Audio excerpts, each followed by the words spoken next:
The spotlight had finally dimmed on the greatest entertainer in the world. But as the stars gathered under the heavy silence of a forest lawn chapel, one chair remained hauntingly vacant, belonging to the man who was once the other half of his soul. What truly happens when the laughter stops and the stage lights go cold?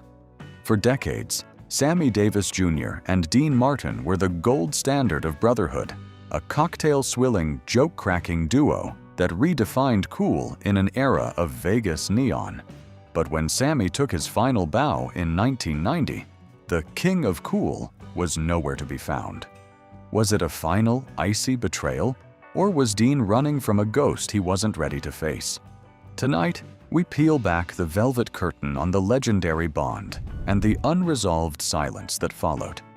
Why did the most iconic friendship in Hollywood end with a door slammed shut? The architecture of the Rat Pack bond. The foundation of the Rat Pack was not built on business contracts or public relations strategies. It was forged in the smoky, high-stakes atmosphere of the post-war American nightclub circuit. While Frank Sinatra was undoubtedly the chairman of the board, the emotional and comedic heartbeat of the group resided in the chemistry between Dean Martin and Sammy Davis Jr. To understand why Dean's later absence was so jarring, one must first visualize the sheer gravity of their golden age status. In the late 1950s and early 1960s, these two men represented the absolute pinnacle of masculine sophistication. Dean was the effortless crooner who made relaxation look like a high art form, while Sammy was the greatest entertainer in the world, a whirlwind of song, dance, and impressions. Together, they were more than just colleagues. They were a cultural phenomenon that redefined the American night. The core of their bond was forged in the fires of social defiance. In an era when segregation was the law of the land in many parts of the United States, their friendship was a radical act of integration. Dean Martin was a man of few words, but his actions toward Sammy spoke with the roar of a lion. There were legendary moments at the Sands Hotel in Las Vegas where Dean would observe the hotel management attempting to restrict Sammy from the main dining room or the casino floor. In a move that became part of Hollywood lore, Dean would calmly inform the owners that if Sammy did not walk through the front door, the king of cool would walk out the back one. This was not a calculated political stance for Dean. It was a matter of basic loyalty to a man he considered his equal in every sense of the word.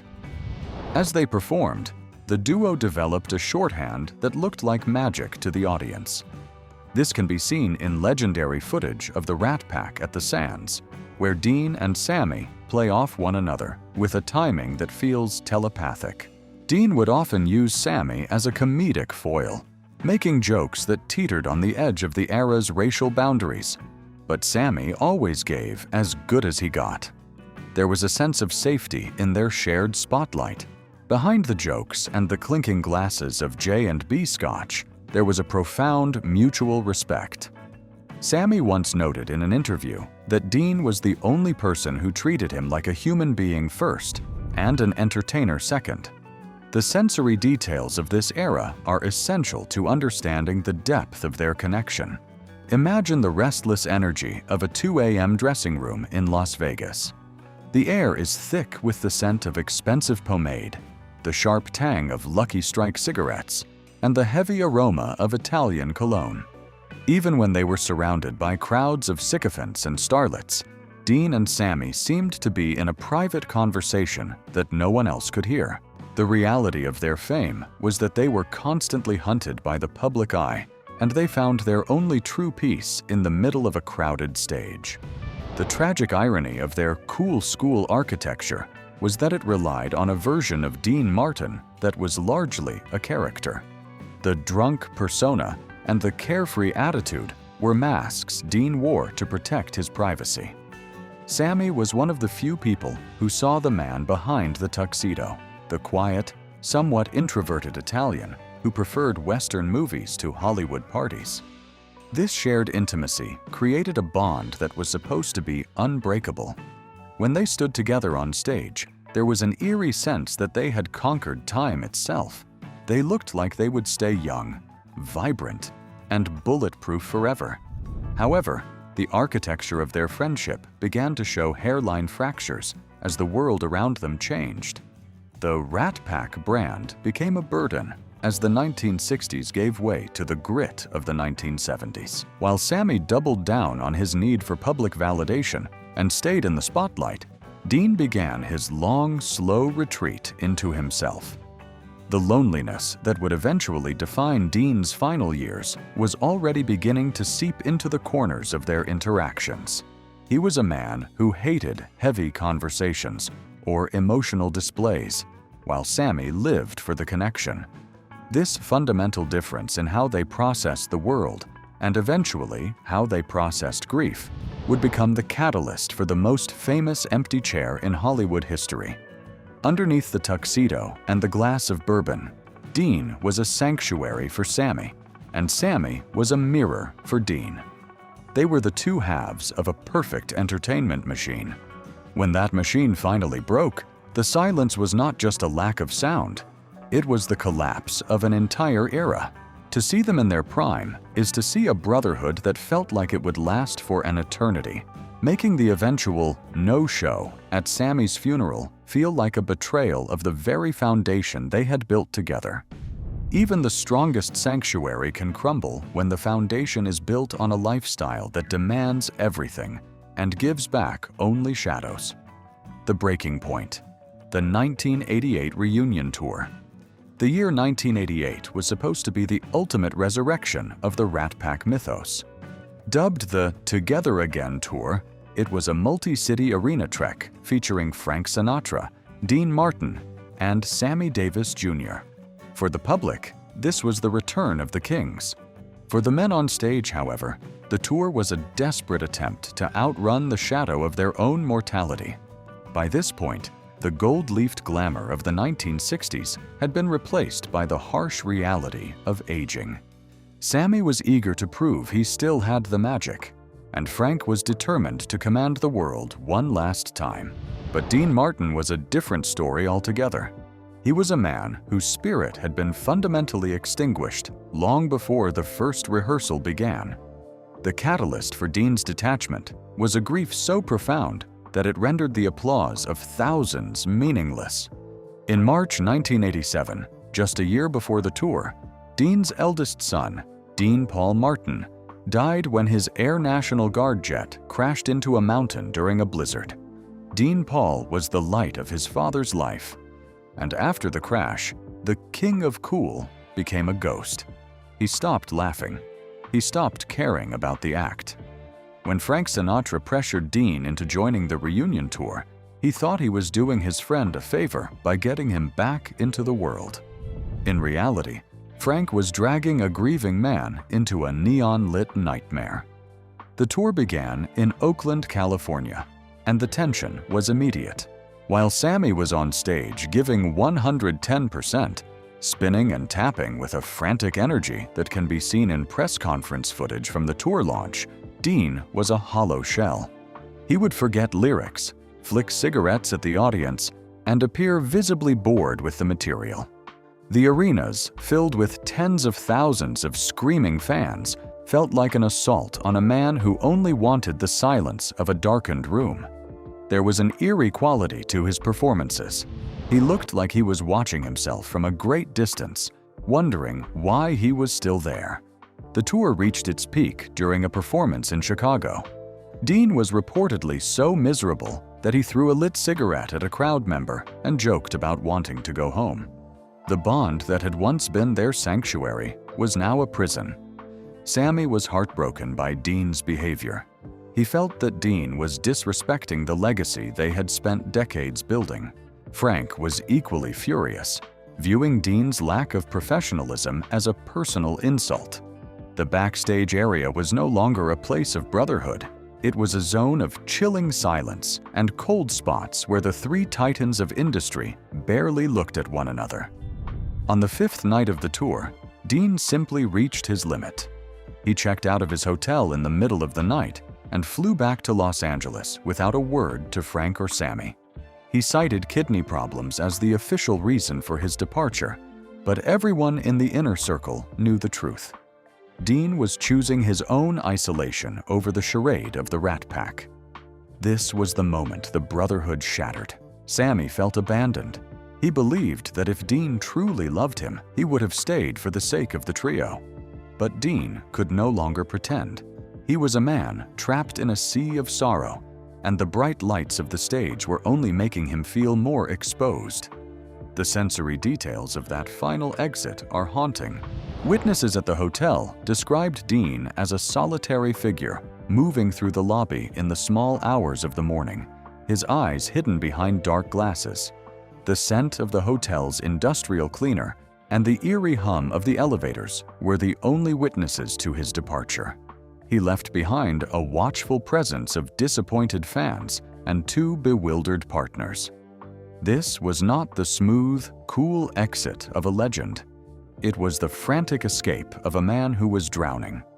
The aftermath of the tour was a period of heartbreak and unresolved resentment. Sammy and Frank replaced Dean with Liza Minnelli to finish the tour, a move that felt like a slap in the face to the history they shared. While the tour continued to make millions, the heart was gone. Sammy's health began to fail shortly after, and he spent his final years wondering why his pally had walked away when things got tough. The unfinished business of the 1988 tour would hang over both men like a shroud. You'd think a rift that deep would be mended by a terminal diagnosis, but as Sammy's clock began to tick down, the silence only grew louder. Sammy's final act, the long goodbye. The transition from the glitz of the 1988 tour to the somber reality of 1989 was swift and merciless for Sammy Davis Jr. The man who had spent his entire life in motion, defying the limitations of his body and the prejudices of his era, was finally confronted by an opponent he could not outdance. Throat cancer was a particularly cruel diagnosis for a performer whose voice was his primary connection to the world.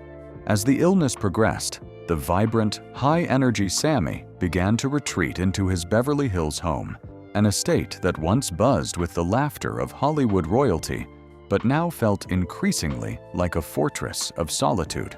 The tragedy of Sammy's final months was not just the physical toll of the disease, but the emotional weight of the silence from his oldest friend.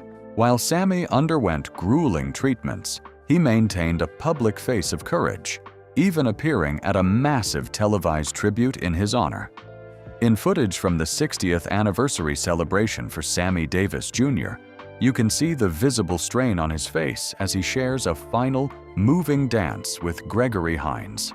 It was a moment of supreme professional triumph, yet it was underscored by the absence of the one man Sammy desperately wanted to see in the audience. Dean Martin was not there to witness his brother's final standing ovation. The sensory atmosphere of Sammy's home during this period was a study in tragic irony. Outside the gates, there were reporters and photographers, their long lenses pointing at a house of mourning. Inside, the rooms were filled with the scent of antiseptic and the heavy floral aroma of countless get-well bouquets that arrived daily from around the globe. Yet, despite the floral abundance, there were cold spots in the house, rooms where the silence felt heavy. Sammy spent much of his time in a specialized hospital bed, surrounded by gold records and photographs of the Rat Pack in their prime. The house was a museum of his own life, but the most important artifact, Dean, was missing. The incident that perhaps best illustrates the depth of the rift occurred as Sammy's condition turned terminal. Frank Sinatra was a constant, hovering presence, making frequent visits and even paying for Sammy's medical expenses. Frank was the bridge, the man who tried to force a reconciliation. He reportedly pleaded with Dean to come to the house, to sit by the bed, to just say hello. Dean's refusal was not a loud, angry rejection. It was a quiet, stubborn retreat. He told those close to him that he simply could not bear to see Sammy in such a diminished state. For a man who lived his life on the surface of cool, The raw, unfiltered reality of a dying friend was an agony he was not equipped to handle. This created a chilling dynamic between the two legends. Sammy, even as he lost his voice, continued to ask about Dean. He wanted to know if Dean had called, if there was a message, if there was any sign that the pally he had protected for years was coming to say goodbye. The energy that had defined Sammy's career was replaced by a restless search for a friend who chose to remain a ghost. It was a masterclass in unfinished business. To those in the room, it felt as though Sammy was holding on, waiting for a closure that Dean was too terrified to provide. In Sammy's final days, he reportedly kept a photo of the three of them, Frank, Dean, and himself, close at hand. He did not die with bitterness in his heart toward Dean. Rather, he died with a profound sense of loneliness. He understood Dean better than anyone, and he knew that Dean's absence was a symptom of Dean's own internal collapse. When the end finally came on May 16, 1990, the voice of the greatest entertainer was silenced forever, and the telegram Dean sent served as a cold, paper substitute for the handshake and the hug that never happened. The heartbreak of the long goodbye was that it wasn't a goodbye at all. It was a fade to black in separate rooms. When the end finally came, the world expected a grand reunion at the funeral, but Dean was about to deliver his most shocking performance yet. The empty chair at Forest Lawn. The funeral of Sammy Davis Jr. was not merely a private mourning.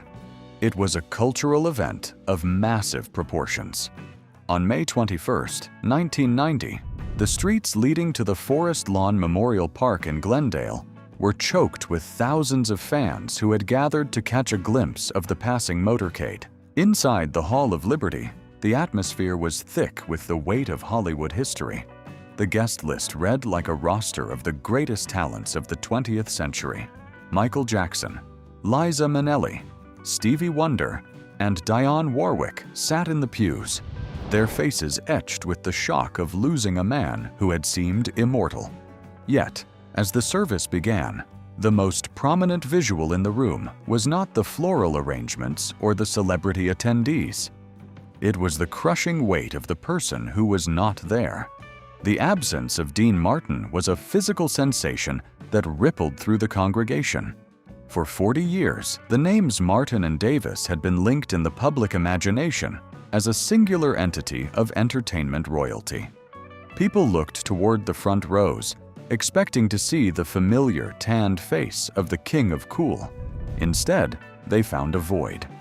Frank Sinatra sat in the front row, his eyes shielded by dark glasses, looking frail and profoundly alone.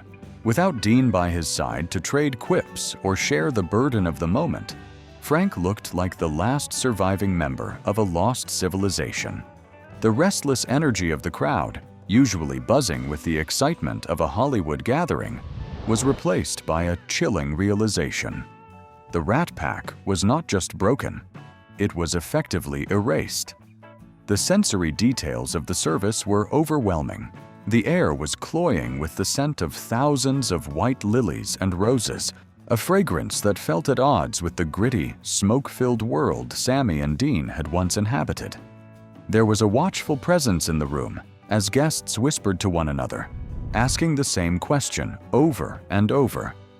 Where is Dean? The silence that followed each eulogy felt like it was waiting for a punchline that would never come. It was a tragic irony that the man who had spent his life making sure Sammy was included in every club and every show was now the only one excluding himself from Sammy's final performance.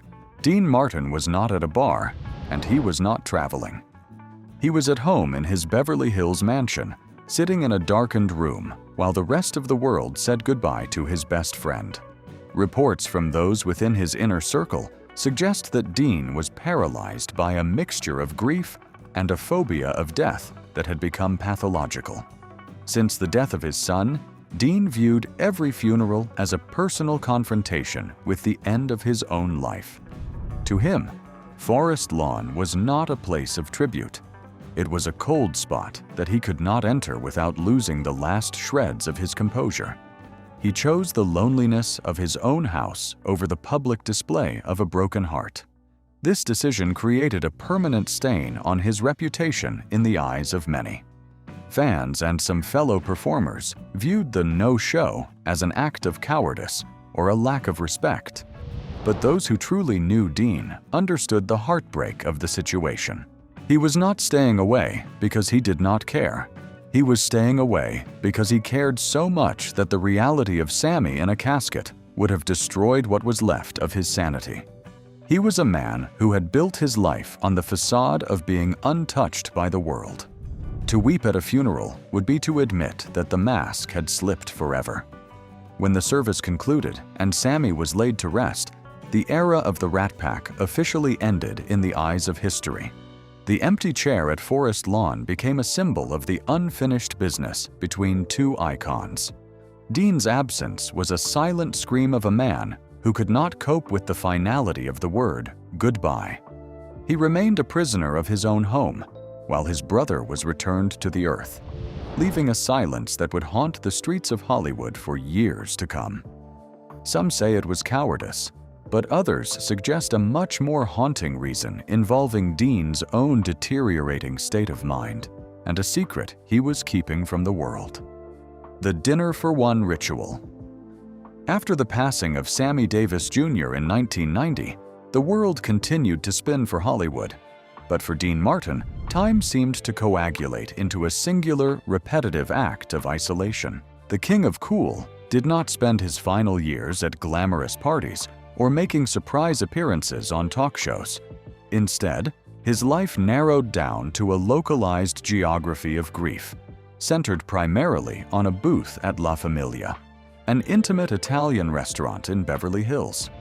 This nightly pilgrimage became a haunting ritual that defined his existence in the 1990s. Every evening, almost like clockwork, Dean would arrive alone, sit at the same table, and engage in a performance that was far more tragic than any of his comedy sketches. The incident of his solitary dining was not a well-kept secret. It was a known landmark of Beverly Hills nightlife. Patrons and staff watched as a man who once had the entire world at his feet became a permanent fixture of a red leather booth. He would often order a simple meal of pasta and a glass of J&B scotch, sitting in a silence that was almost heavy enough to touch. On one notable occasion in 1991, paparazzi captured Dean dining at La Famiglia, looking like a man who was physically present but spiritually miles away. He was rarely seen with guests, and when old acquaintances like Jerry Lewis spotted him, the interactions were polite, but permeated with a sense that Dean was unreachable. The sensory details of these evenings were deeply evocative of a man living in a ghost world. The restaurant was filled with the sounds of clinking silverware, the murmur of wealthy diners, and the smell of garlic and red wine. Yet, around Dean's table, there was a watchful presence that seemed to dampen the noise. Observers noted that he would frequently stare at the restaurant's entrance with an eerie intensity, as if he were waiting for the rest of the pack to come through the door and tell him the joke was over. There were cold spots in his conversation even when he did speak, a feeling that he was only half listening to the present because he was so deeply tuned into the past. It was a tragic irony that the man who had perfected the art of the ensemble performance was now the world's most famous soloist. This ritual was more than just a habit. It was a way for Dean to maintain a connection to a life that had been stripped of its cast members. By refusing to attend Sammy's funeral, Dean had essentially denied the reality of his friend's death. By sitting in that restaurant night after night, he was keeping a seat open for the possibility of a reunion. His energy was channeled into this static routine, a desperate attempt to anchor himself in a world that felt increasingly alien. He had become a living ghost, a man who lived in a house on Maple Drive that was reportedly kept dark and quiet, only emerging for his nightly pasta and scotch. The heartbreak of this era was the profound loneliness that Dean chose for himself. He could have had any companion he wanted, yet he chose to be alone. He was a man who had lost his son and his best friend in short order, and the weight of that dual loss had crushed his desire for new connections. He was living in the unfinished business of his own soul, waiting for his own clock to run out so he could finally join the party he had skipped at Forest Lawn. To watch him at La Famiglia was to watch a legend slowly fading into the upholstery, a man who had realized that the spotlight is a very cold place once your partners have left the stage. Dean was not being stuck up or rude. He was simply exhausted. He had spent 50 years being Dean Martin, and he no longer had the strength to maintain the illusion without Sammy there to play the foil. He was a man who had retired from life long before his body gave out. His nightly ritual at the restaurant was his way of honoring a ghost he couldn't bring himself to bury. In that quiet booth, the silence was his only friend, and the empty chair across from him was the most important guest he ever hosted. The reunion in the shadows. The curtain finally fell for Dean Martin on Christmas Day in 1995. It was a day of profound contrast, as the rest of the world celebrated with family and warmth, while the King of Cool drew his final breath in the clinical silence of his bedroom. He was 78 years old, and by most accounts, he had been ready to leave the stage for a very long time. The official cause of death was acute respiratory failure resulting from emphysema, but those who had watched his slow decline since 1990 knew that his heart had started failing the moment Sammy's did. The incident of his passing was remarkably low-key for a man of his stature. There were no cameras, no adoring crowds, and no last-minute reconciliations. He died at 3:30 a.m., surrounded by the quiet of his Beverly Hills mansion. The watchful presence of his nurses and a few family members were the only witnesses to the end of an era. It was a tragic irony that a man who had spent his life as the center of the world's most famous party died in a house that had become a mausoleum of memories. Sensory details of that morning were chilling. The Christmas lights in the neighborhood flickered against the cold glass of his windows, creating a restless energy that felt entirely out of place in a room of mourning. There were cold spots in the house where the laughter of the Rat Pack had once echoed, now replaced by the hum of medical equipment. By finally passing away, Dean was released from the loneliness that had haunted him since Sammy's funeral. He was no longer the man sitting alone in a restaurant booth. He was, in the minds of his fans, finally reunited with the Pallies who had gone before him. The silence was finally over. Was Dean Martin's absence a final act of betrayal? Or was it the ultimate tribute to a friendship so deep he couldn't bear to see it end in a graveyard? Drop your thoughts in the comments. If you enjoyed this deep dive into the darker side of Hollywood, make sure to hit the like button and subscribe for more unresolved mysteries and the hidden lives of the elite.